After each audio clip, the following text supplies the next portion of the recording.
Vítajte pri ďalšom dieli našeho študentského štúdia. Mojím hostom je pán profesor Dragula. Pán profesor, vítajte. Ďakujem. A pán profesor nám prišiel povedať niečo o jeho robotickom krúžku, ako začal, čo sa tam vlastne robí a ako to funguje. Takže prosím, máte úvodné slovo. Dobre, takže začínal som ja osobne niekedy v roku 2009, keď som prišiel na priemyslovku.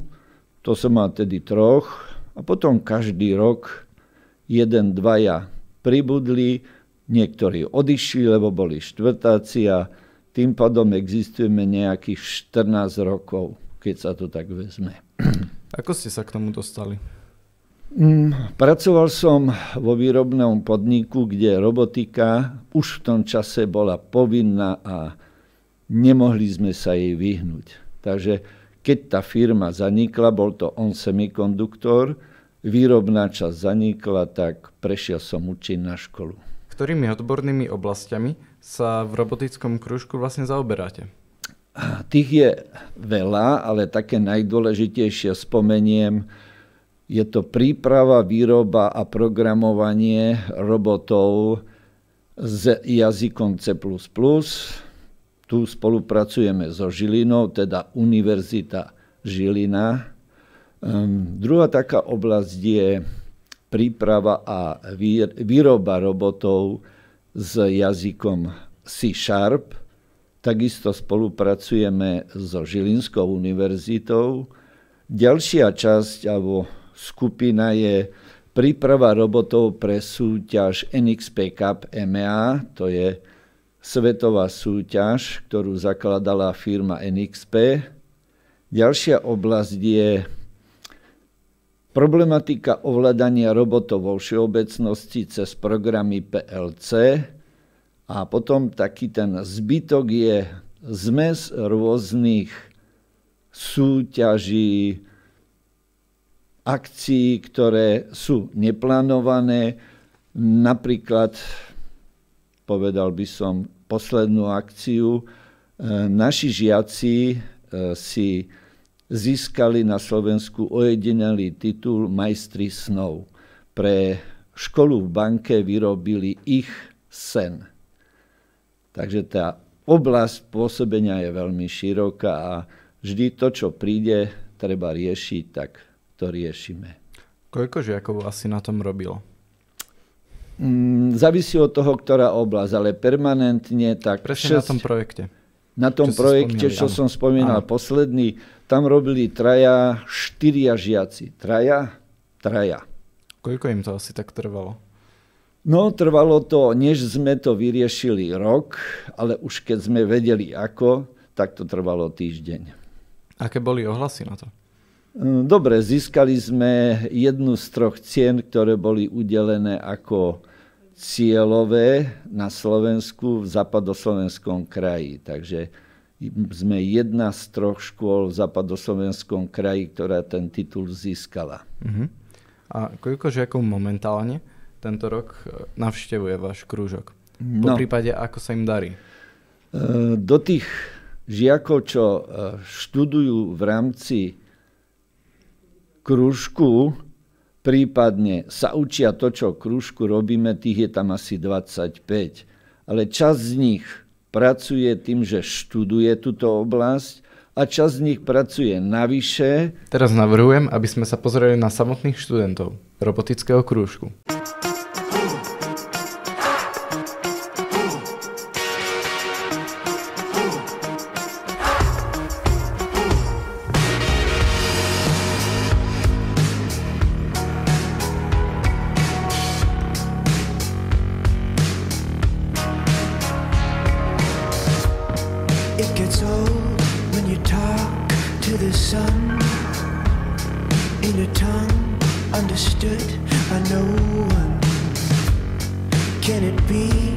Zatiaľ je to vynikajúce.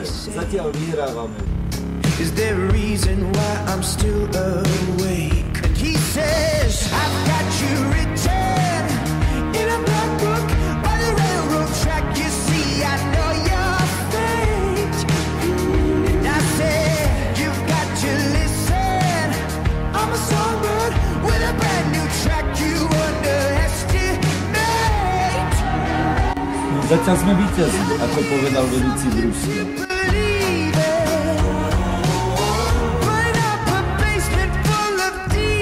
Budete vo vlogu. Mohlo by to viac to páčiť.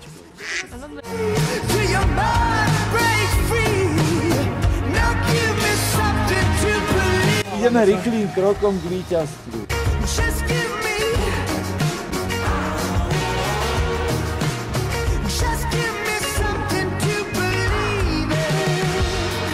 Every day when I speak to the moon, pale as a ghost in the afternoon.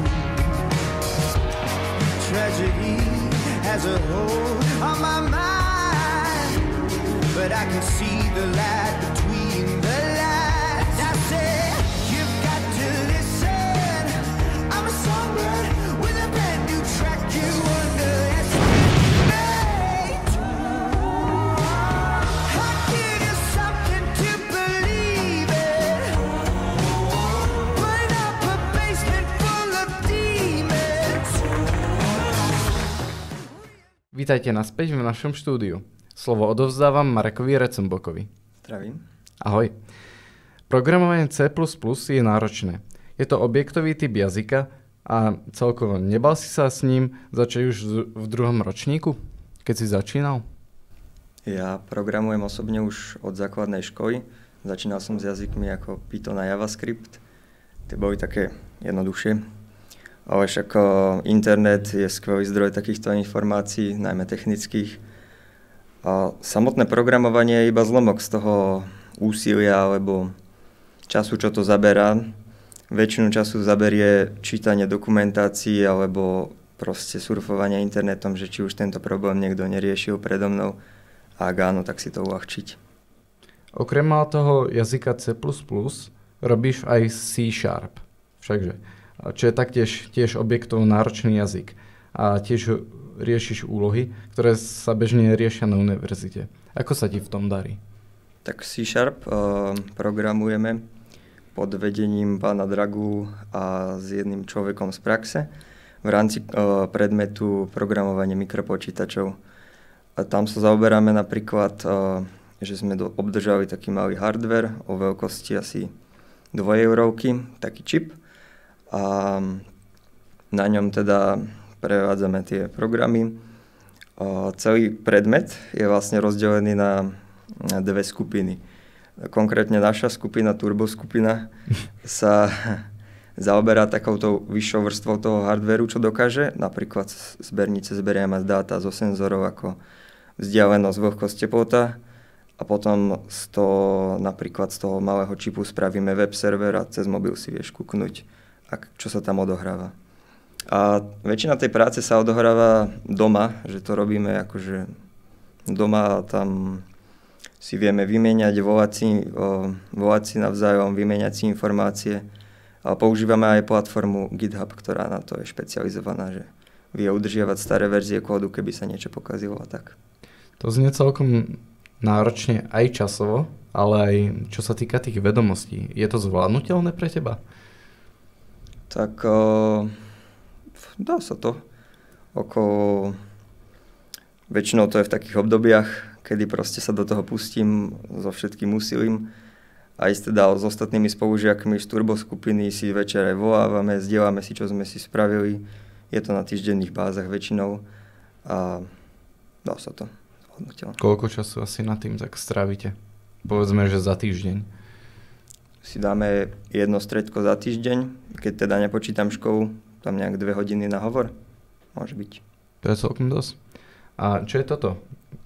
Ako by si to charakterizoval? Je to nejaká tiež tvoja práca? Toto konkrétne nie, ale novší model podobný by bola moja práca. Mm-hmm. Ale toto je autičko zo Žilinskej univerzity, ktoré oni navrhli. Slúži na asi výučbové účely a tak jeho podstatou je, že tento tupuk sa dá vybrať, sa to tak nazýva. Mm-hmm. To je vlastne jadro, tá logická jednotka, ktorá ho vlastne riadi. A má tu aj na spodku senzory na čiaru, pomocou ktorých vie teda sa použiť na aplikácie ako jazda po čiare. Vpredu má ultrazvuk, ktorým sa vie napríklad vyhnúť prekážke.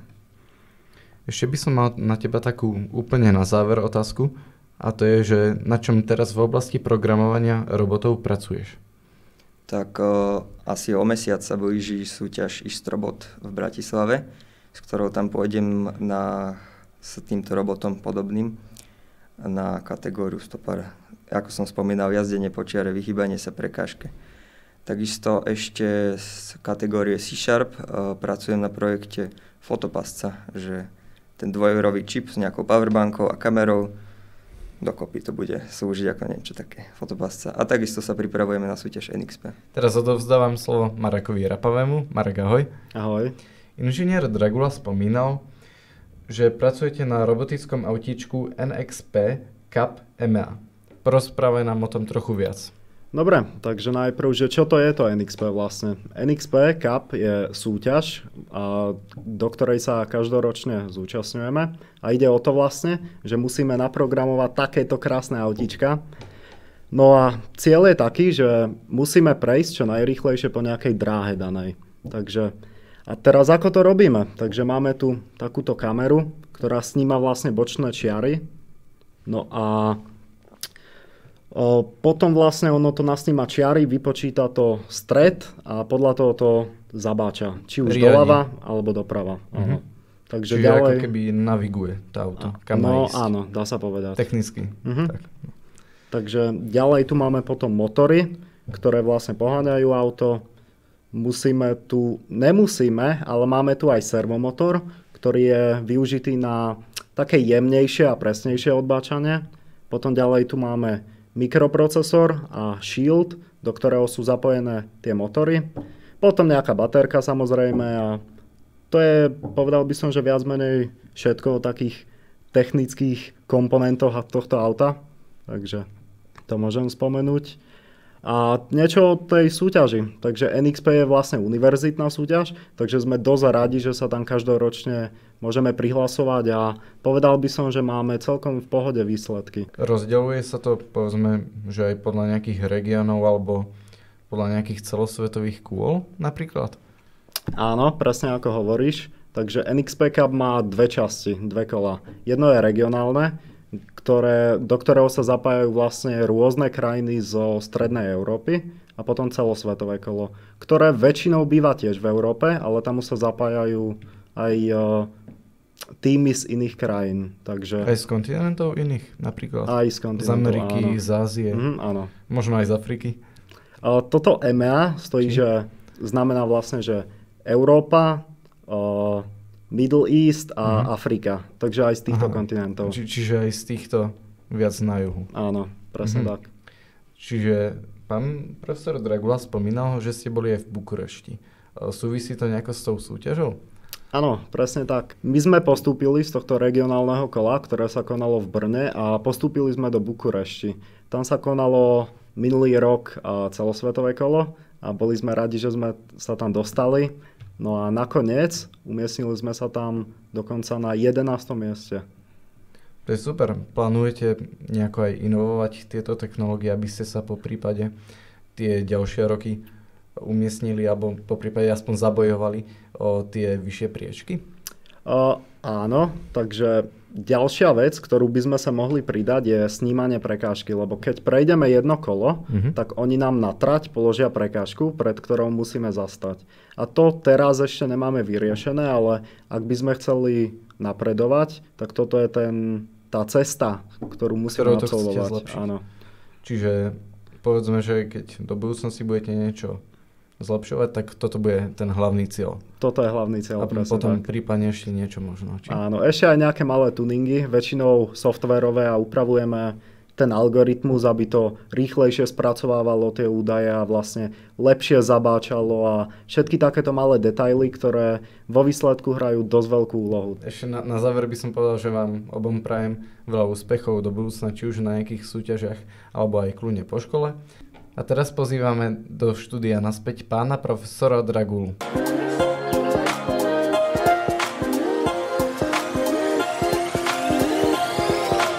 Netreba každú minútu sa vyjadrovať.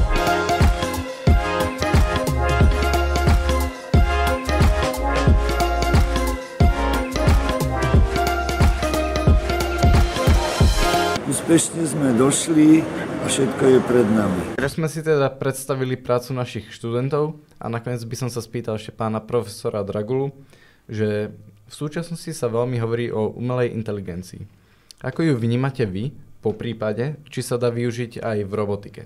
Dobre, tak napríklad tej oblasti NXPK BMA organizátor do pravidiel priamo vsunul požiadavku aplikovať umelú inteligenciu do programu a do riešenia problému, ktorý je riešený v tejto súťaži. To je jedna stránka, budeme to musieť riešiť. A druhá vec je, že naši študenti programujú v C#, kde našim cieľom na konci budúceho školského roka je napríklad spracovanie obrazu. Najrýchlejšie spracovanie obrazu je s použitím umelej inteligencie. Nedávno sme boli v Bratislave, to je asi 3 dni, na konferencii o umelej inteligencii a tam sme videli, že umelou inteligenciou sa na Slovensku zaoberajú výlučne veľké firmy a vysoké školy. Takže v tomto slova zmysle to naše spojenie s umelou inteligenciou cez C# je, myslím, v celku dobre a keď prídu študenti na univerzitu, budú už pripravení pracovať. Ako ju vnímate vy? No je to šanca, tak jak kedysi počítače ľudia nechceli, lebo sa ich museli učiť, to isté je teraz s umelou inteligenciou. Ľudia jej nerozumejú, boja sa jej a mnohí ju nechcú, ale ona príde, či chceme alebo nechceme. Netreba zmeškať vlak.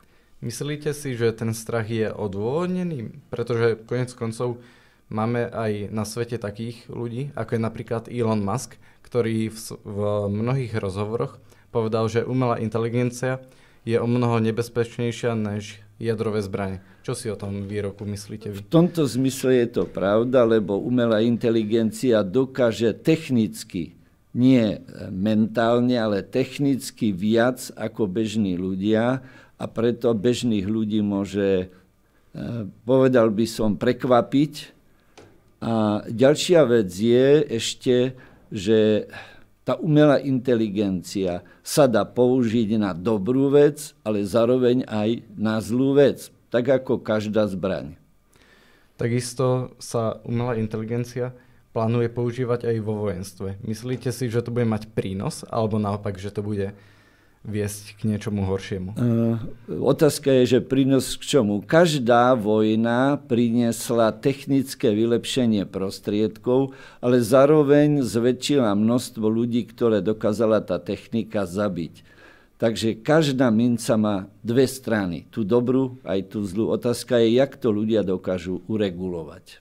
Ako by ste to tak celé na záver zhodnotili? Čo sú nejaké jej plusy alebo na druhú stranu mínusy? No, umelá inteligencia bude mať obrovské prínosy vo výrobe, kde mnoho vecí bude zjednodušených a odozdaných robotom, ale v tej bežnej občianskej praxi ju šikovní ľudia môžu použiť na škodenie, na podvádzanie a tak ďalej. Jak všetky veci. Určite je väčším prínosom ako škodou. A nehrozí tam napríklad, že mnohí ľudia prídu o prácu, povedzme, že v takých sektoroch, ako sú napríklad nejaké automatizované výroby a ľudia tam robia iba niektoré úlohy, ktoré neskôr môže umelá inteligencia nahradiť. Nie je to v tom trochu nebezpečné? No áno, je to pravda, ale tak jak kedysi automatizovaná výroba vyradila plno ľudí z výroby, lebo všetko robili stroje, tak aj teraz umelá inteligencia vyradí plno jednoduchých prác, ktoré bude ona robiť a ľudia budú musieť viac študovať, aby robili náročnejšiu, lepšie zaplatenú prácu. Chce sa ľuďom študovať? Toto je naozaj dobrá otázka. Takže ďakujem vám, ale aj vašim študentom, že ste prijali naše pozvanie do štúdia a vám, milí diváci, ďakujem za to, že ste tu dneska s nami boli, že ste si vypočuli, ale aj pozreli ďalšiu epizódu našeho študentského štúdia a teším sa na vás na budúce. Zatiaľ ahojte.